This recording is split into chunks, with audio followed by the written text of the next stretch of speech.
अस्सलाम वालेकुम वरहमतुल्लाहि वबरकातुहू। मैं वेलकम करता हूँ तमाम अपने सब्सक्राइबर को, नॉन सब्सक्राइबर को जो मेरे चैनल के साथ लिंक है। आज हम जो मैं बुक लेके हूँ mgt601 है, इसके हम टॉपिक पढ़ेंगे 23 SME मैनेजमेंट। जो बहुत से बच्चों को प्रॉब्लम होती है, ये मेरी स्लाइड्स ही पढ़ लेंगे अच्छे तरीके से, इनफ है पेपर के लिए, इनफ है, आप पेपर पास कर सकते हो। ठीक है, तो आज मैं आप यही कहूँगा कि मेरे चैनल को सब्सक्राइब करें, लाइक करें, कमेंट्स करें और दूसरों को शेयर भी करें। ठीक है, तो इसमें आपका फ़ायदा है कि मैं ऑल MGT की ड्यूरिंग पीरियड ऑफ टाइम में तमाम MGT की वीडियो अपलोड करने वाला हूँ, फाइनेंस की, इको की। इंशाल्लाह मैं तो स्टैंड के ऊपर वर्क हो रहा है अभी, उनको हम इंशाल्लाह इंट्रोड्यूस ज़रूर कराएंगे जल्दी, और उनकी असाइनमेंट तो ज़रूर हल करेंगे। ठीक है, तो इंग्लिश के भी इंशाल्लाह आपका इन प्रोसेस है, तो इंशाल्लाह अपलोड करने वाला। अभी तो मैं MGT फाइनेंस इकोनॉमी इसके ऊपर वर्क चल रहा है, तो आगे हम 2 या 3 डेट के बाद हम इंशाल्लाह उसके ऊपर भी आपकी वीडियो लेक्चर प्रोवाइड करेंगे। सो हम चलते हैं आज के लेक्चर की तरफ। ठीक है, आज के लेक्चर की तरफ चलते हैं हम।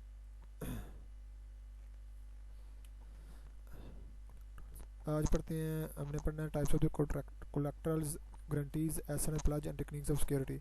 आज हमने ये लेक्चर पढ़ना है, इसके टाइप्स की पढ़नी है हमने, कोलेक्टरल्स और गारंटीज एंड एसएन प्लज की। ठीक है, ये क्यों है, किस तरह सिक्योरिटी हम टेक्निक्स पढ़नी है आज इसकी, और हम इसको डिटेल से पढ़ेंगे आज। ठीक है, आगे हम पढ़ते हैं कि इस this lecture types of the collaterals, guarantee and asset pledge techniques of the security. आज इसकी टाइप्स पढ़ेंगे हम इस लेक्चर में।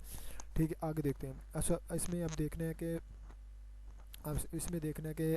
कोलेक्टरल्स in leading of the agreement, जब हम एग्रीमेंट को लेके चले थे, collaterals is borrow for the pledge of the specific property lender to the secure of the repayment of loan.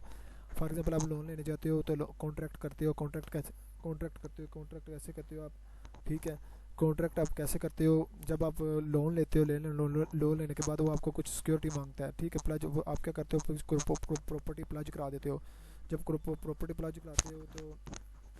Property plunge कराते हो तो वो आपको प्लज करानी पड़ती है रीपेमेंट वास्ते, रीपेमेंट लोन वास्ते। फॉर एग्जांपल आपके पास मनी नहीं होती तो उसके बाद आप कैसे भी बेच सकते हैं। Contractor service are the protection of the lender for the against the borrower default. मतलब अगर कोई बंदा डिफ़ॉल्ट कर जाता है, वो ये बात है, डिफ़ॉल्ट कर जाता है बंदा, तो वो उसको एसेट को बेच कर उसके अपनी रकम को पूरा कर सकता है। ठीक है, आगे चलते हैं कि उसने क्या कहा कि इस buyer does not fault on loan due to the insolvency due to the borrow of the give of the property the pledge to the contractor and the lender can be become of the owner. वही बात कर रहा है कि अगर for example है, और बारो कहते हैं जो लोन लेता है, अगर वो डिफ़ॉल्ट करता है लोन के ऊपर, तो वो क्या करता है, उसके ऊपर वो जो उसकी प्रॉपर्टी होती है, जो उसने प्लॉज कराई होती है, उसको लैंडर बेच देता है अपनी रकम पूरा करने के लिए। ठीक है, तो यही इसमें बार बार बात कर रहे हैं। ठीक है, आगे चलते हैं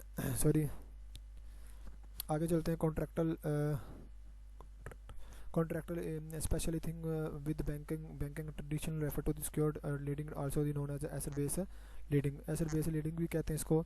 ठीक है, सॉरी, asset based leading भी कहते हैं इसको। फॉर एग्जांपल ये आमतौर पर बैंकर के साथ हो, जब अक्सर आप बैंक से लोन लेते हो, अब ये बैंक के साथ ही एग्रीमेंट किए जाते हैं, कॉन्ट्रैक्टर। ठीक है, तो ये इसे एसेट बेस लेंडिंग भी कहते हैं कि आप एसेट की बेस पे रख के उससे पैसे ले लेते हो। आगे देखते हैं, in many developing countries the use of the contractor in the main of the score of the bank financing करता है इसको ज़्यादा कॉन्ट्रैक्टर के केस पे। ठीक है, in the case of the acquiring of the loan depending of the ability to the asset such as the real estate of the collateral sorry. अब ये तो फॉर एग्जांपल है, आपकी जब आप लोन लेने जाते हो, वो आपकी डिपेंडिंग ऑफ एसेट के ऊपर जाता है। फॉर एग्जांपल आपका कोई प्रॉपर्टी आपके पास वो 20 लाख की पड़ी है, तो आप 30 लाख लोन ले रहे हो, तो वो बैंक आपको नहीं देगा, क्योंकि आपकी 20 लाख की प्रॉपर्टी, तो वो 20 लाख के नीचे आपकी प्रॉपर्टी आपको लोन दे सकता है। ठीक है, तो डिपेंड करता है आपके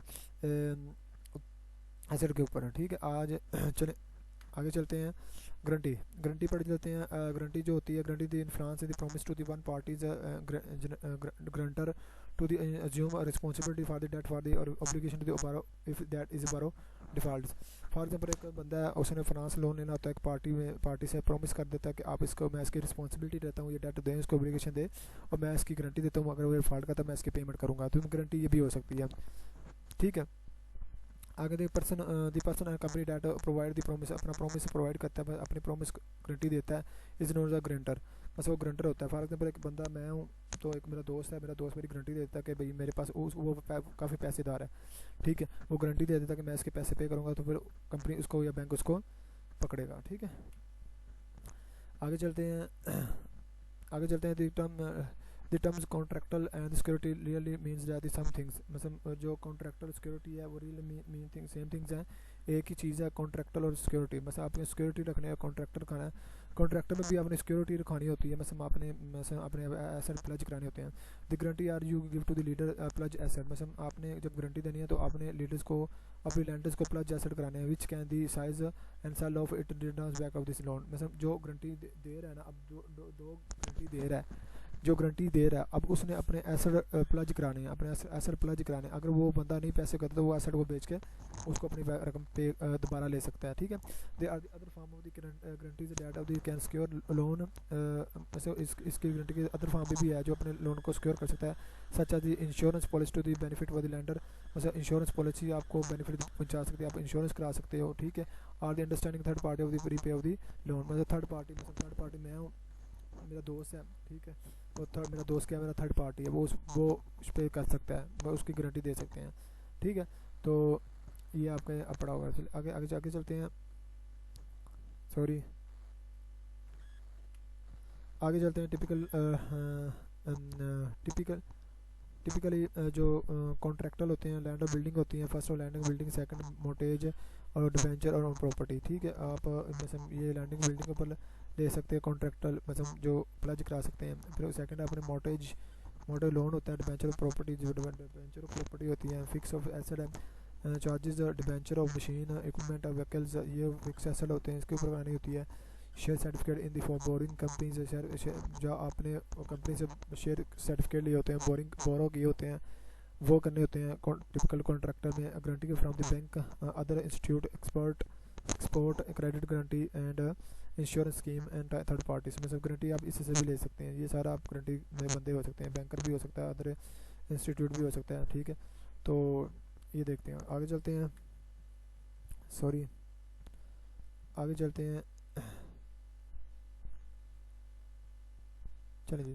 निगोशिएट आगे मतलब negotiate short term credit ratio. Negotiate क्या कहता है, negotiate with the leader lander should be ready to the principal and grant should be term of facility relies on the more of the how will you repayment on the particular bargaining skills।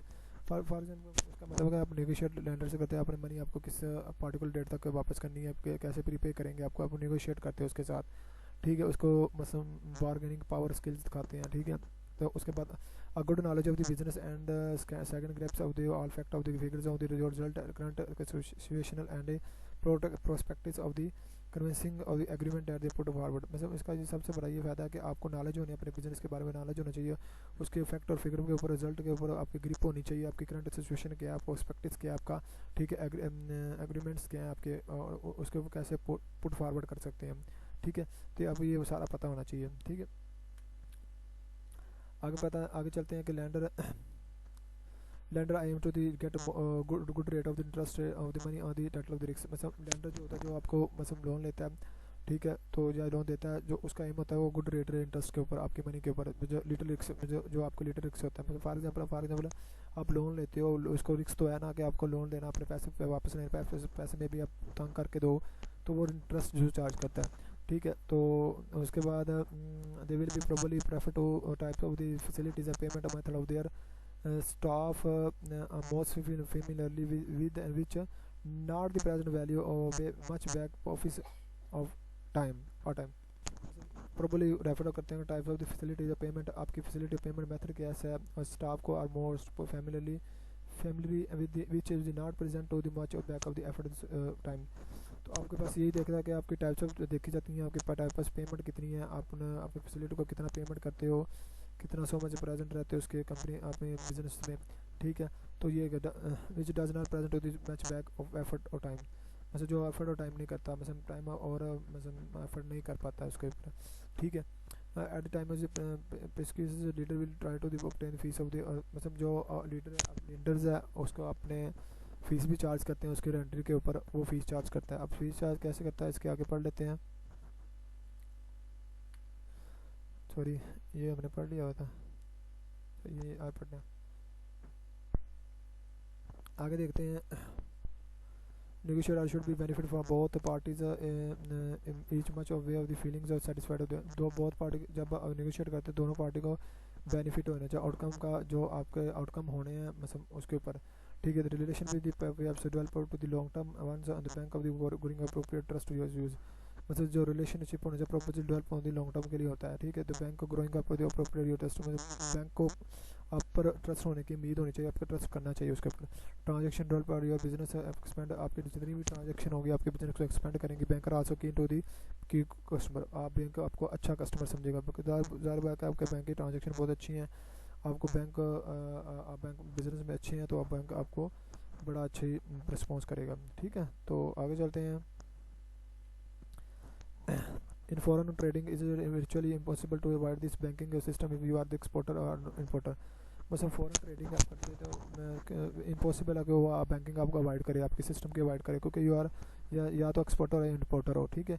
तो ये बड़ा impact पड़ता है कि आप export and import करते हो. Most payment method are required to the third party hold money और document the trust till the obligation is satisfied. मतलब जब आप पेमेंट करते हो तो आप मेथड रिक्वायर्ड जो मेथड रिक्वायर्ड होता है third party of the hold money कि आपकी थर्ड पार्टी मनी कितनी रखती है और डॉक्यूमेंट ट्रस्ट के ऊपर डॉक्यूमेंट को until the obligation is satisfied आपकी ऑब्लिगेशन मेट ना हो जाए ठीक है.